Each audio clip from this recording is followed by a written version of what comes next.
Hey y'all, welcome to the country where it's just another day in paradise. Let's see what's going on.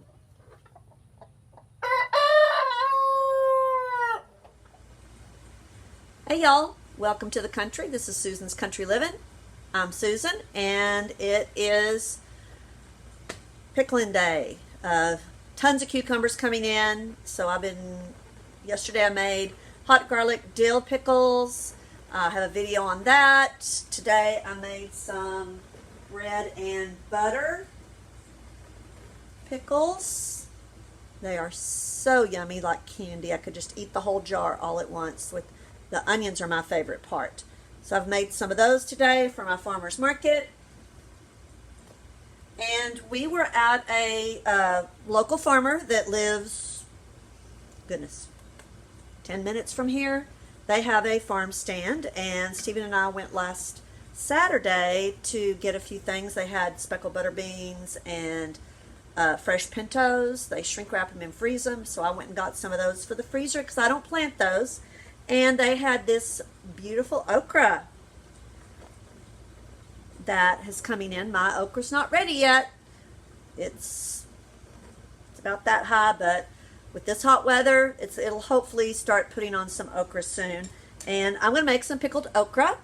And I like to use these little okras. I like to pick mine young too. And I actually, fried okra you normally sliced.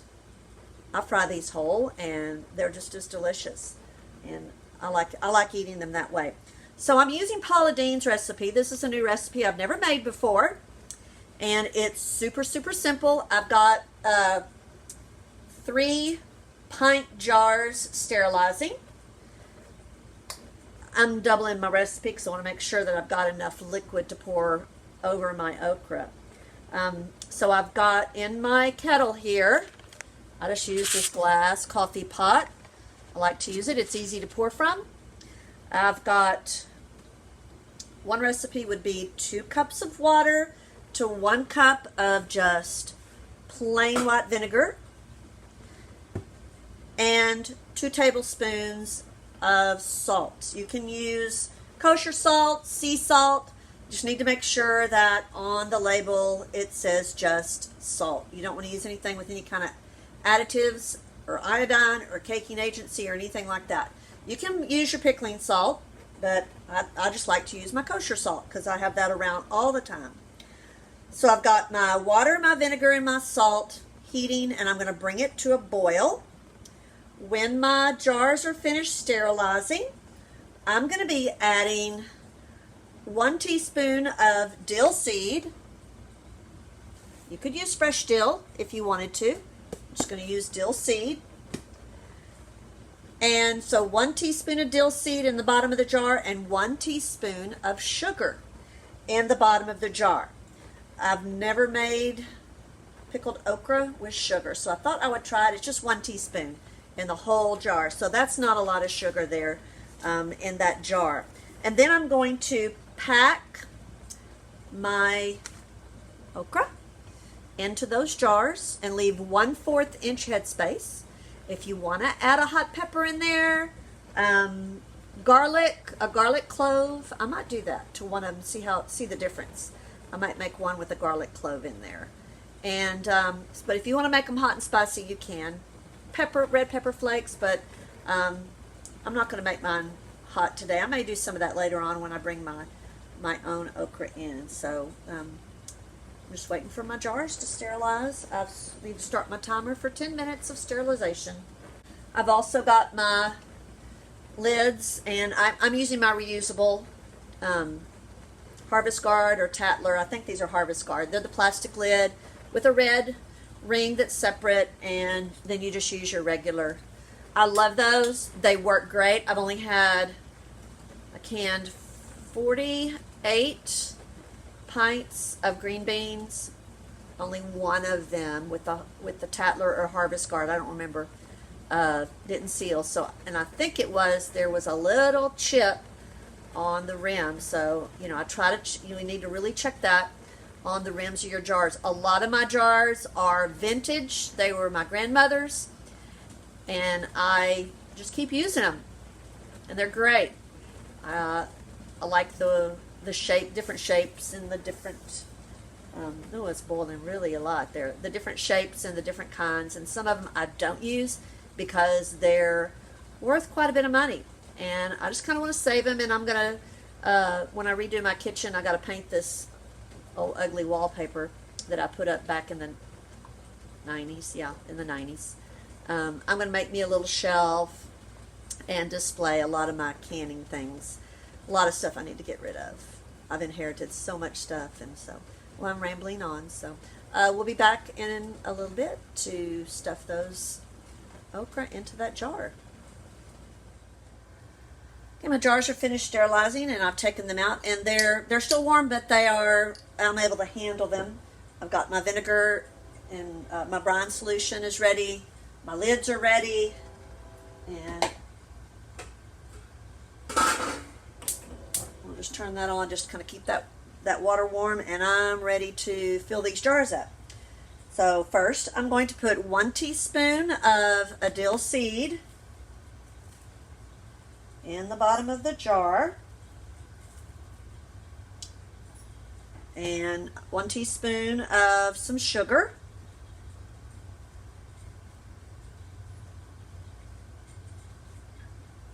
and we're going to see how many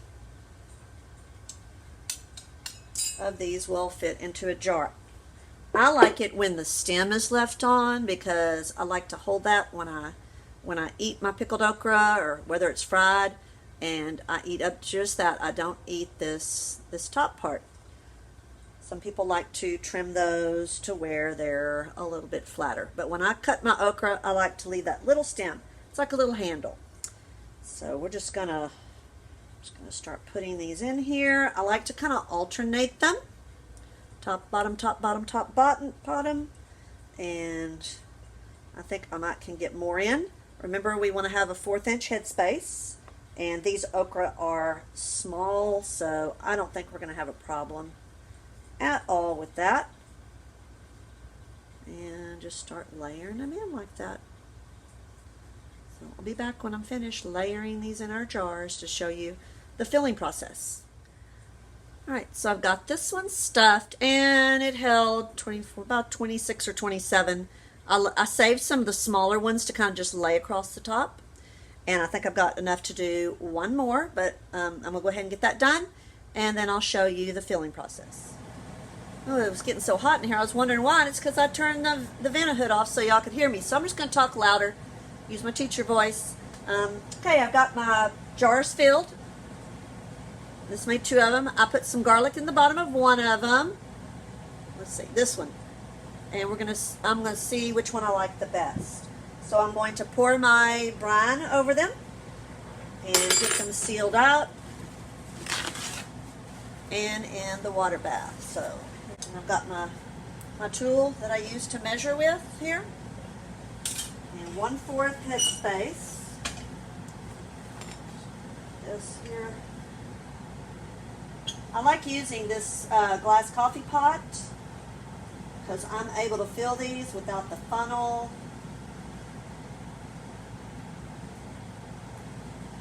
So much quicker. Uh-oh, they're floating a little bit. I'm going to have to get that spoon and press them down in there. Thought I had them down in there where they're not going to float. I'll get down in there. Be sure to get all the bubbles out. You can use your device to run it down the edge. Whoop. Don't spill that. That is hot, hot. It looks like I got no bubbles, so we're good. Just going to kind of press those down.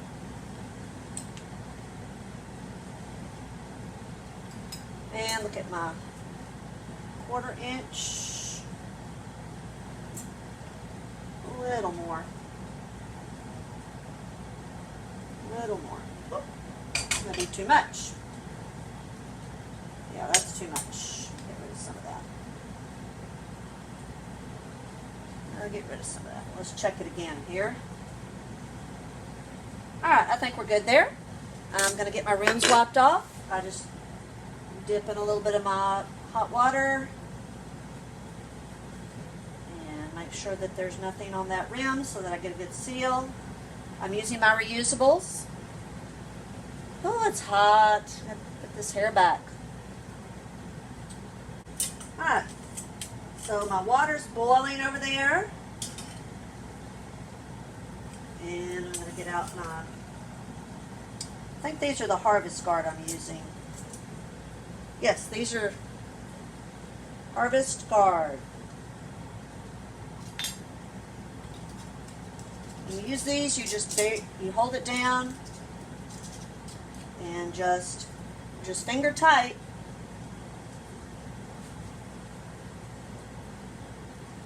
And then after you take them out, you give them a good crank down on that band and let them seal. That way you don't have to worry about, bands and rims or rings, because you just reuse those rings and you reuse these. I've reused some of them over and over and over. And the initial investment is worth it. Especially when you have a shortage and you can't find what you need. We're still having trouble finding just the regular small lids like this. Luckily I found some at the dollar store, that Harvest brand. Yeah, they work great. Just as well as your name brand. Alright, so we're going to get these in our canner over here. That water is boiling. And we're going to go 10 minutes. Woo, that is hot. Since it's already boiling, I can go ahead and start my timer. Okay, so our 10 minutes is up, and we're going to remove these from the canner. But first, what I'm going to do is I'm going to cut the fire off. And I'm going to let them set with the fire off for 5 minutes. I often do this with jellies, usually not with pickles, but with this pickled okra, I'm going to let it set 5 minutes. Lets them cool just a little bit. Then I'll take them out and put them on a wood board that's covered with a towel. And then I will just leave them alone and let them cool. Okay, our 5 minutes is up of it just sitting in the water, and I'm ready to remove them.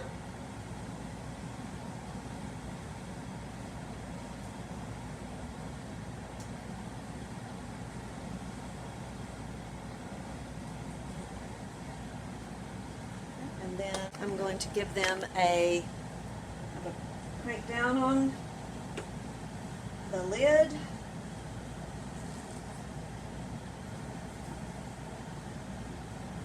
Some of that water up there.